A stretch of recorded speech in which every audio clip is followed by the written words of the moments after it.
back to Cheap and Green.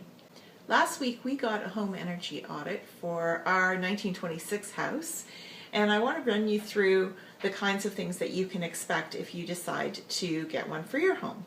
So what they do for a home energy audit is basically assess all of the energy consumption in your home. So they would look at your heating and air infiltration, how much insulation you have, say in your attic or in your basement and in your walls, and find out where that energy is being consumed. Now, if you get a very thorough one, they'll also look at things like your hot water heating and your appliances as well.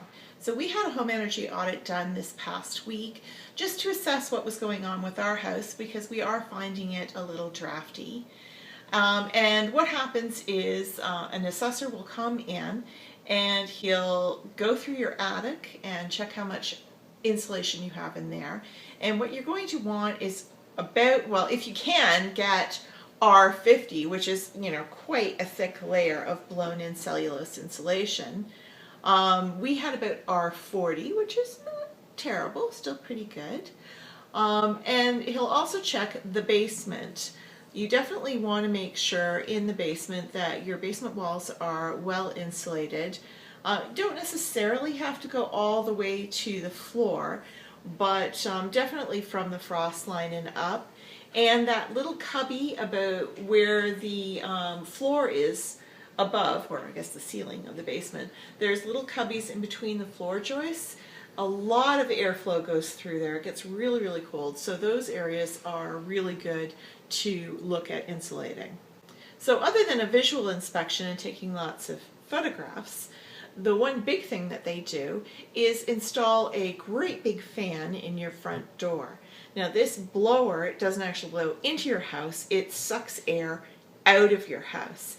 And they measure how fast that airflow is moving from the inside of your house to the outside. So with our house, he installed the fan in the front door, turned it on, and very quickly we could actually feel a breeze moving through our house. So much so that we actually could take a candle and watch the flame almost go completely horizontal as air from upstairs whooshed down the stairs and out the front door. This is not a good thing. This means there's a huge amount of airflow running through our house, just through the walls, under the baseboards, around the window frames, just coming in from all those little crevices. So once they determine what the rate of that airflow is, then you will get a big report at the end that will tell you sort of the percentage efficiency of your home.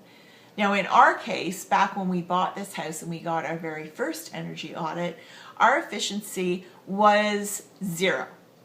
We might as well have been leaving all of the doors and windows open all the time, because the efficiency of this house was so bad. It was absolutely freezing and it cost us a fortune to heat it. Now, after we insulated the attic and insulated the basement and replaced a few windows, it improved a great deal, and we're hoping that we'll actually get a really good rating on this new report. So we discovered that actually our house had moved from a 0 efficiency rating to about 65, which for a 1926 house is really, really great.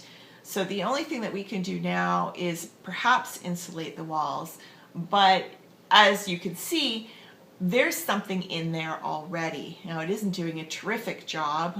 It's probably been very poorly installed, and maybe it's just too old to actually handle it, but you can't put more insulation in the walls if there's something already there, unless you start doing things like ripping down your interior walls, which we are not going to do.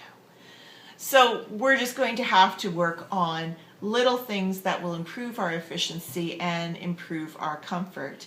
And next time I'm going to show you how to do that in a really inexpensive way. You could probably do it in an afternoon and you'll really notice a difference with the comfort level. So that's it for this episode of Cheap and Green. Thank you so much for joining me, and I hope you learned something about the home energy audit and might consider doing that for your own home. I will see you next time.